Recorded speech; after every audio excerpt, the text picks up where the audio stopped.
If you want a great lifestyle with all the activities you can imagine and to pick and choose from, this is the place to come with great people. My TOA community helps me grow in a lot of ways. I'm more involved personally.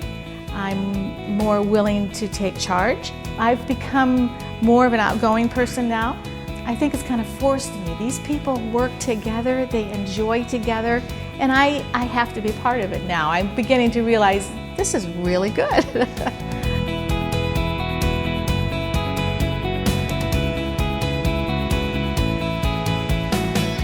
My name's John Roman. I live at Bridle Path, and we've been there for 1.5 years, and I love it because every night is Friday night and every day is Saturday. Best move we ever made. It was an excellent choice.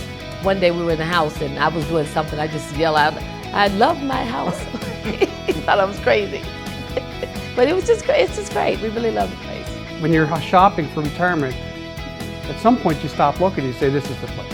I knew also that moving into a community when it's new, when everybody is new, was the best way to be a part of a big group.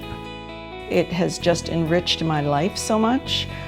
As we get older, sometimes we get in the same groove, in the same, I'll use the word rut. So it just opened things up to my life, to new friends, new experiences, new happenings. My new friends at TOA are so friendly and warm. I was very surprised how quick I made friends when I got there. It's like you would live there your whole life. They just welcome you in. We really are ambassadors for this whole thing. We just love, and we always talk about how much we love it.